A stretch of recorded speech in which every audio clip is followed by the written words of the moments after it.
Welcome back everybody to Forza Horizon 5, and today we're taking a look at the 1973 Volkswagen Thing. So this was also known as the Type 181, produced for civilian use from 1971 to 1980, although it was produced for the military from 1968 all the way up until 1983. And this went by various names depending on which country you bought it in. So known as the Thing in the US, also known as the Trekker in the UK, and the Safari in Mexico. More than 90,000 of these were built, around 20,000 of which were actually built in Mexico because Mexican government or the Mexican people, one or the other, basically wanted a durable, cheap vehicle that could deal with, rough roads and off-road conditions, and this apparently met that criteria. And it shares a lot of parts with other Volkswagens from either before this or around the same time, basically just to keep things cheap. So it's got shares parts with the likes of the Type 1 Beetle, the Carmen Gear, and the Microbus, also known as the split windscreen transporter. And it is basic, there is no doubt about that. Just in terms of the looks, it's extremely basic. It really does look like someone in a shed made this, more than a multi-billion-dollar company. Interior wise, it's got plenty of space, no doubt about that. You've got seating for two up front, and then you've got a decent amount of rear room as well, as you can see. And inside though, there is basically nothing whatsoever. You've got your lights, you've got your temperature, you've got your one dial with what I believe is fuel in the middle with your mileage, and that's basically it. You got your hazards. You got what looks like a basic radio, and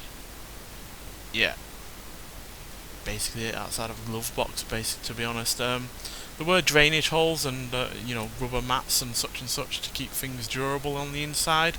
And the basicness of it does make it durable as well, because you've got nothing to break, then you've got nothing to fix, and therefore it's going to last a long time. But yeah, that would be nice to have some creature comforts, but at the end of the day, I really don't think this was ever meant to be a daily car.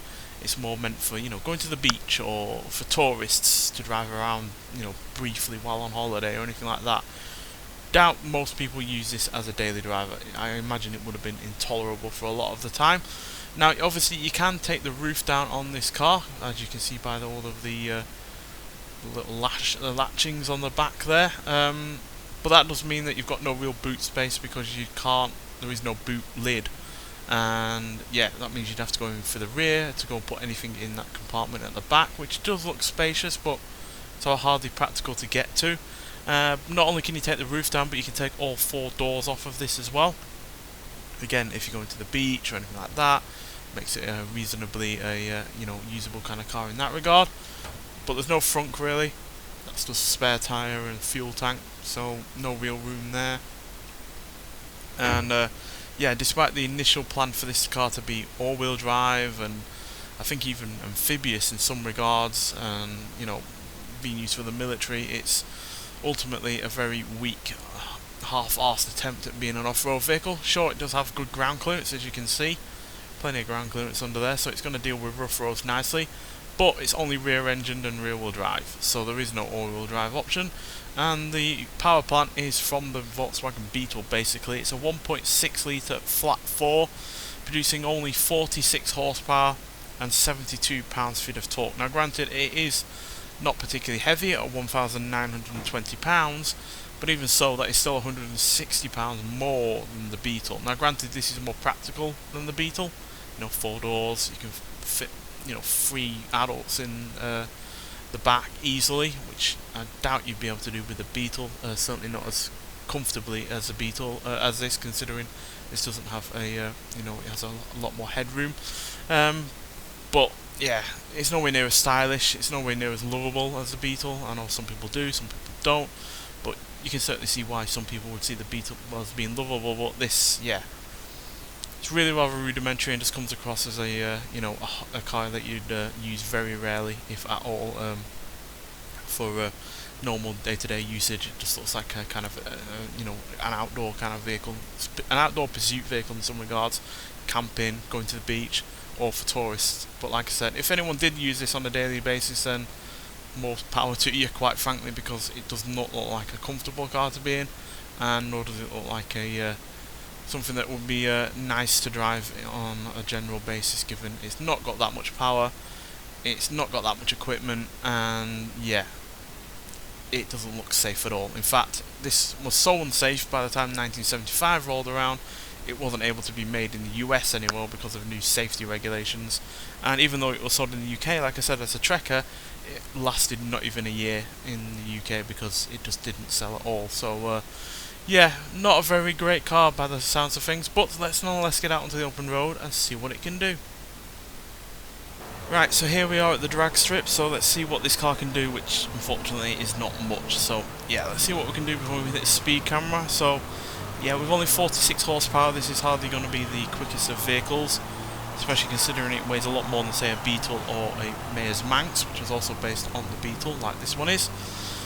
Initial acceleration to 40 is fairly decent, which I guess for most people is all you're going to really be doing on a lot of roads, but yeah, anything more than that and it takes a lifetime to get to. It does have a 4-speed gearbox, which at least would make use of that power that it's got, but yeah, only about 65 miles an hour there, which is not great at all.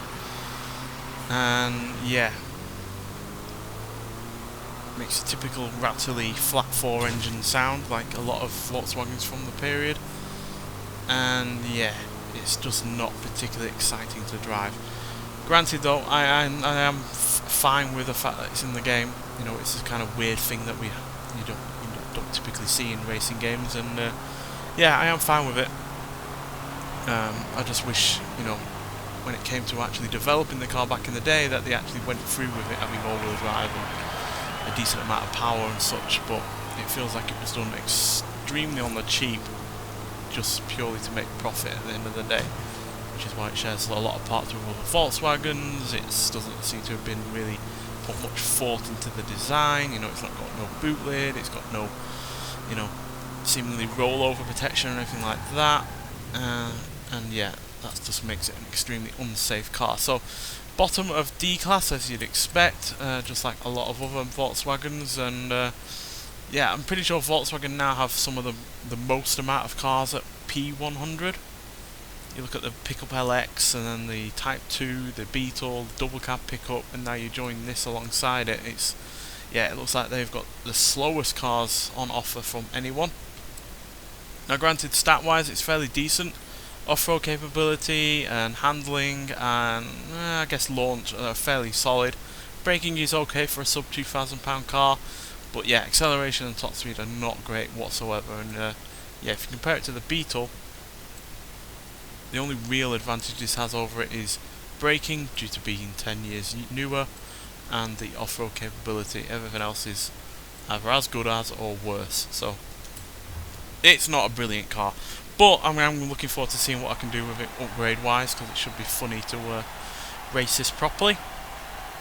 And I'm sure it'd be fun to race it in, you know, low PI class races as well. But as a car on its own, it's not the greatest thing in the world to drive. But nonetheless, let's hear what it sounds like, and then we'll talk about it some more.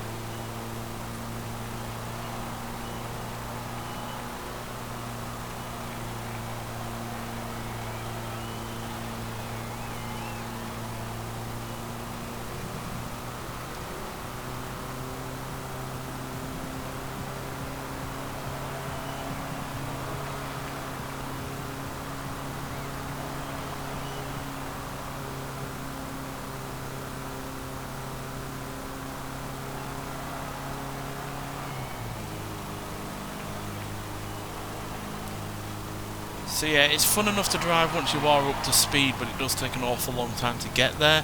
0 to 60 takes 23.2 seconds, which is actually 0.2 seconds slower than the Beetle, and it only tops out at 74 miles an hour, which again is about 10 miles an hour slower than the Beetle, which is probably due to, even though this does have more power and more torque, but not by much, due to the fact that this is aerodynamically speaking more like, yeah, a big brick with no soft edges whatsoever on it going through the air, whereas obviously the Beetle is a lot lower and a lot more aerodynamic. So yeah, not a brilliant car by any means, and obviously it's not particularly quick, but as you know, in terms of topping up the variety on this game, it's worthwhile having. And at the end of the day, you're not paying for having it either. You only have to get 20 points in the current festival playlist, which is obviously easy enough to get. But yeah, if I was going to have a Volkswagen in a Forza game that we've never had before, I would prefer something different. Even if it was as old as this, I'd still rather have something different. But you know, at least it should be fun for upgrading, and who knows, it could well be a very good car in terms of, you know, online racing. But don't hold your breath on that regard. But still, it's a fun enough car to have in the game. It's a nice little oddity, but it's not a particularly exciting car to drive in the main. And if you want a Beetle-based vehicle that isn't a Beetle, then go for the Mayor's Manx, because that's a lot lighter than this. It looks better, and it's a lot more fun to drive as well than this ever will be. But still, it's interesting to have it in the game. I have seen this on many a movie where a character goes abroad to a country that isn't, you know, particularly well off. So it's interesting to have it in that regard, and it's also interesting just to have in terms of variety. But yeah, it's not going to thrill anyone in its basic form by any means. But you know, I like it enough in some respects, but it's by no means a looker or a thrill seeker or a thrilling kind of vehicle, quite frankly. But yeah, nonetheless, thank you for watching, and I'll see you in the next one. Bye.